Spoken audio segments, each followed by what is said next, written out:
Hey guys, I'm back. I want to talk about The Walking Dead Season 7 premiere. It was awesome. It was this past Sunday. If you haven't seen it yet, don't watch this. There's going to be spoilers. If you have watched it, don't shut me down. Stick around.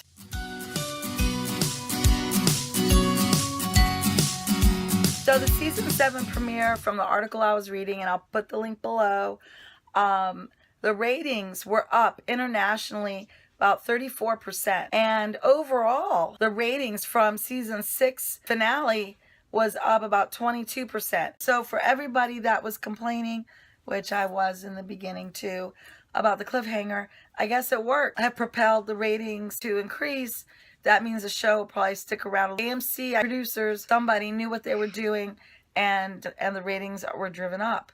So I guess we can't complain too much. It's really cool because I want them to stick around. So what about this episode? Oh my God, it was so violent. Actually, after I watched it, I had a visceral reaction. While I was watching, I was like, felt sick to my stomach. I had people at my house because, you know, I got married this past weekend, and they were there watching us. So there were a couple Walking Dead people, and then a couple people that never watch The Walking Dead. One of the people that normally watches The Walking Dead got up, is like, oh, I couldn't watch this. He had to wait like a day or two before he could watch it because it was like violent and emotional at the same time. People that don't usually watch The Walking Dead hung on it, and they couldn't tear away from it, and they even watched The Talking Dead afterwards.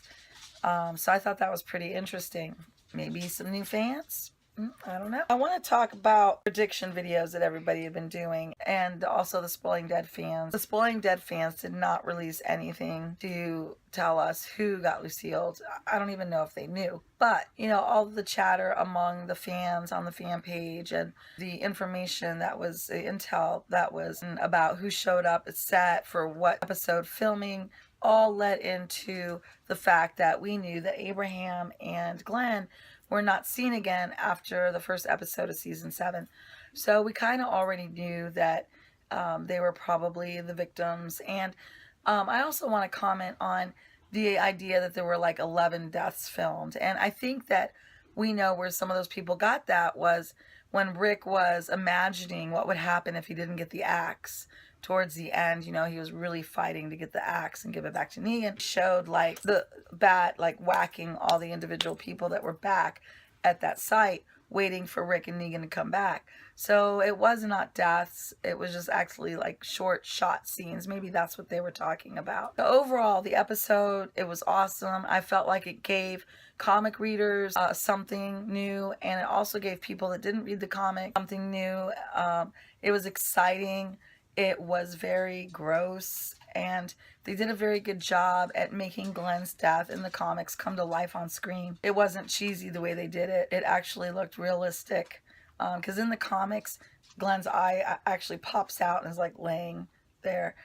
They didn't, you know, go for that. They kind of did it in a more realistic manner. Negan, Jeffrey D. Morgan, I think he played Negan very well. He really is coming off as a psychopath. And if you look back at the video I made about the differences between Negan and the governor, I still hold true to that. The governor is nothing compared to Negan. I had to go get Harley. Ever since the wedding ended, she's been needy. I think it's because we've been so busy planning and preparing and setting up that she didn't get much attention, right, Harles?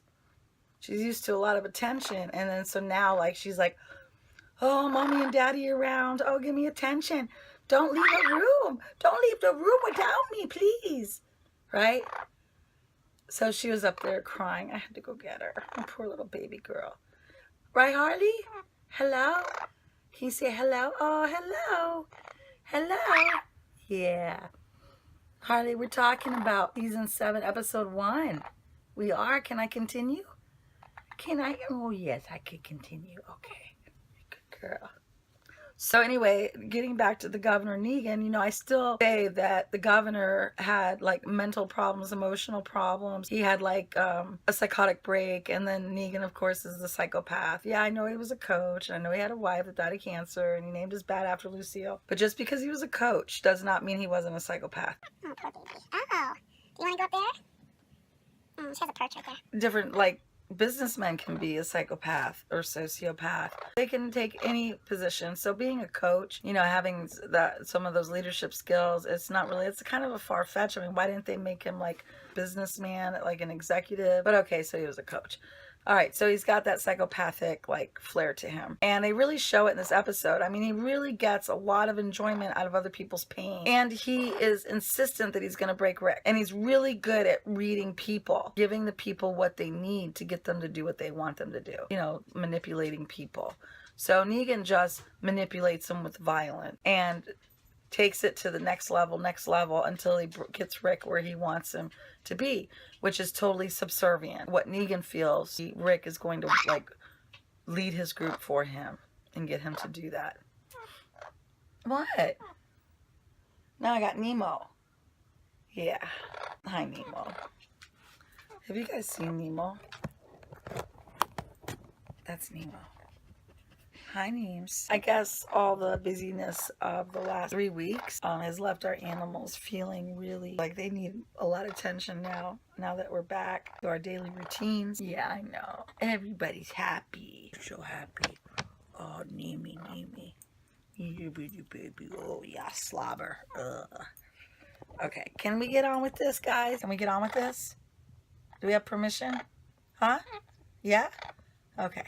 All right, so I thought they did a really good job at showing us Negan enjoying other people's pain. You know, even when he would like hit Glenn, he was like, oh man, I know this is really hard for you guys, but I said no exceptions. And he kind of jumped up in the air and he whacked him. He was really enjoying that. I watched the episode about 3 times. Did notice that Abraham gave Sasha like the peace sign sneakily before he got Lucielled. And I thought that was really cool, that he was kind of saying goodbye to her in his own special way, because in the prior episodes he would give her the peace sign. Now, going back to the Spoiling Dead fans, which I really enjoy that fandom community, we are discussing what actors were seen at what episodes. And if you don't want to know, you need to kind of like shut this down now, because this would be spoilers if you didn't know that. Next episode, we're only going to see Ezekiel. I guess he's going to be introduced with the kingdom. And like Tiffany and I said before when we went through the list, we're going to see Ezekiel, Carol, and Morgan. There's going to be some new people. There's like 5 new characters or more.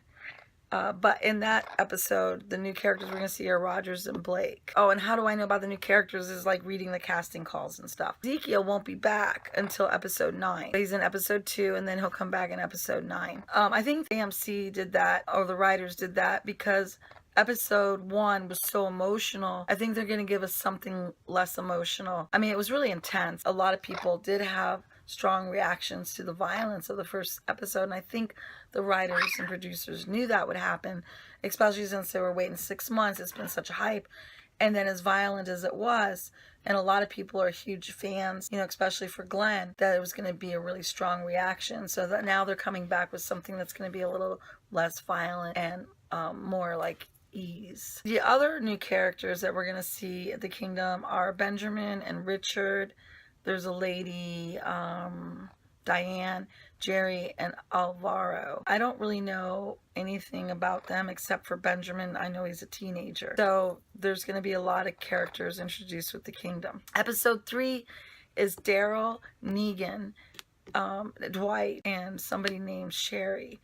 And the interesting thing about that is, so now we're going to go back to the sanctuary, I think, where they took Daryl, and so that whole episode 3 is going to be Daryl. They kind of split it up. The Walking Dead world is growing, and so we're going to be at all these different locations, and we're not going to be seeing all the cast members at once. Episode 4, we know that, or I feel, I don't know, that Negan goes to Alexandria just by looking at the cast that showed up for the filming of that episode while Negan was there. Definitely Maggie's not there because she went to the hilltop. And so my guess is that Negan shows up there, and that's like in the previews we saw where he's banging and said let him in, and then he's sitting and drinking tea and all that in Alexandria. So that's probably episode 4. Now Negan's not back until episode 7. We have him in 1, 3, 4, and then he's gone till 7. In episode 5, we'll be at the hilltop probably because there's Maggie. And then Maggie's scenes that she did, or episodes that she did, matches totally with Gregory and Jesus. And then like, I think like in 8 or something like that, Sasha shows up. Which makes sense because Sasha was supposed to accompany Maggie there, right? And they took Abraham and Glenn's body with them. I don't know how they carried it. If they walked. I don't know. Or did they drive? Anyway, I guess I have to go back and look at that because I'm not really sure. So also the news is, too, that although we've got all these new characters, which we'll have new characters at the Sanctuary, we'll have new characters in the Kingdom, that there's going to be at least 5 new character deaths by the end of the season. So I don't know who it is, but that's just the chatter that I'm hearing. You know, I think it's interesting that even though Maggie saw the same thing everybody else saw, you know, after Negan's people left, she's like telling Rick to go get the people ready to fight Negan. It's like she's not in the same place as the other people are. They're kind of like understanding the New World Order. They're understanding that Negan has an army and he has got a lot of power and that they can't fight him right now. So I don't know if it's shock that Maggie's going through, or if this is set up to her going to the hilltop and taking over Gregory's position as leader. And I almost feel like it is. Because the whole point of Glenn dying, to me, was to propel Maggie's story to the hilltop. And is she going to have the baby or not? What do you guys think? Comment below. I almost feel like she doesn't really need the baby to propel the story, you know? I mean, look at Judith. We barely see her. And Judith in the comics died, but Maggie's baby lived. So since Judith is living, I'm thinking they're going to switch it and they're going to kill Maggie's baby. She's going to lose it because of all the stress and duress. So we'll have to see. But comment below. I'm interested to hear what you have to say. So episode 8 and 9 and 13 appear also to include the hilltop. But we know that episode 7, Negan comes back. And the hilltop's involved. So maybe they're going to invade the hilltop at episode 7. 8 and 9 should also include the hilltop. And then 13 includes the hilltop.